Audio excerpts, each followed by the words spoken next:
राधे राधे भक्तगणों, आज हम वर्णन करेंगे कि श्री गर्ग संगीता के गोलोक खंड के 8वें अध्याय का, जिसमें राजा बहुलाक्ष पूछ रहे हैं श्री नारद जी से कि मुने श्री वृषभानु और कीर्ति मैया ने पूर्व जन्म में ऐसा कौन सा पुण्य कर्म किया था कि स्वयं श्री राधिका जी उनके यहाँ पुत्री रूप में प्रकट हुई। तब श्री नारद जी कहते हैं कि राजन, श्री वृषभानु पूर्व जन्म में सुचंद्र नाम के राजा थे और ये राजा नृग के पुत्र थे। राजा नृग की कथा श्रीमद् भागवत महापुराण के 10वें स्कंद में आती है। तो इन्हें भगवान का साक्षात अंश भी माना जाता है, राजा सुचंद्र को। तो अयरमा नाम के पितर की 3 कन्याएं थी, उनमें से एक कन्या का नाम था कलावती। तो राजा सुचंद्र का विवाह कलावती से हुआ। तदंतर कलावती को साथ लेकर महाभाग सुचेंद्र गोमती के तट पर नेमिष नामक वन में गए और उन्होंने वहां ब्रह्मा जी की प्रसन्नता के लिए तपस्या की। और ब्रह्मा जी उनकी तपस्या से प्रसन्न होकर ब्रह्मा जी प्रकट हुए और बोले, वर मांगो।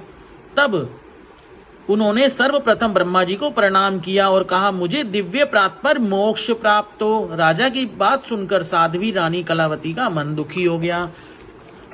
अतः उन्होंने ब्रह्मा जी से कहा, पितामह, पति ही नारियों के लिए सर्वोत्कृष्ट देवता माना गया है। यदि ये मेरे पति देवता मुक्ति प्राप्त कर रहे हैं तो फिर मेरी क्या गति होगी? क्योंकि अगर उनको वरदान दे दिया कि मुझे मोक्ष प्राप्त हो तो वो तो चले जाएंगे, ठीक है। अब अकेली पत्नी रहेगी तो उन्होंने कहा, मेरी क्या गति होगी?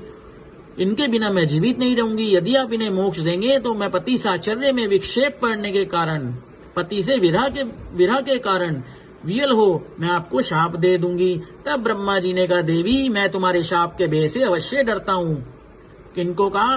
कलावती जी को कहा कि देवी, मैं तुम्हारे शाप के भय से अवश्य डरता हूँ, किंतु मेरा दिया हुआ वर कभी विफल नहीं हो सकता। इसलिए तुम अपने प्राणपति के साथ स्वर्ग में जाओ।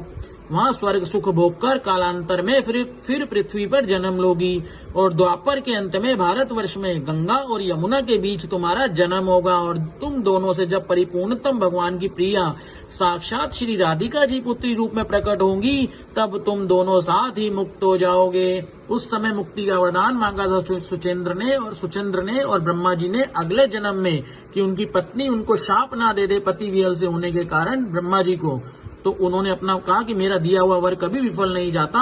तो उन्होंने कहा कि तुम स्वर्ग लोक में जाओ, वहां सुख भोगो और फिर 28वें द्वापर के अंत में तुम्हारा जन्म होगा और तुम दोनों परिपूर्णतम भगवान की प्रिया श्री साक्षात राधिका जी की पुत्री रूप तुम्हारे यहाँ प्रकट होगी और तुम दोनों तब साथ मुक्त हो जाओगे। तो श्री नारद जी कहते हैं, इस प्रकार ब्रह्मा जी के दिव्य और अमोघ वर से कलावती और सुचेंद्र दोनों की भूतल पर उत्पत्ति हुई। वे ही कीर्ति और श्री वृषभानु हुए। कलावती जो थी वह कन्नौज में राजा भल नंदन के यज्ञ कुंड से प्रकट हुई थी। उस दिव्य कन्या को अपने पूर्व जन्म की सारी बातें याद थी और सुरभानु के घर सुचेंद्र का जन्म हुआ। उस समय ये श्री वृषभानु नाम से विख्यात हुए। उन्हें भी पूर्व जन्म की सारी बातें याद थी। तो परम बुद्धिमान नंदराज जी ने इन दोनों का विवाह संबंध जोड़ा था। उन दोनों को पूर्व जन्म की बातें याद थी, अतः वे एक दूसरे को चाहते भी थे और दोनों की इच्छा से ये संबंध हुआ।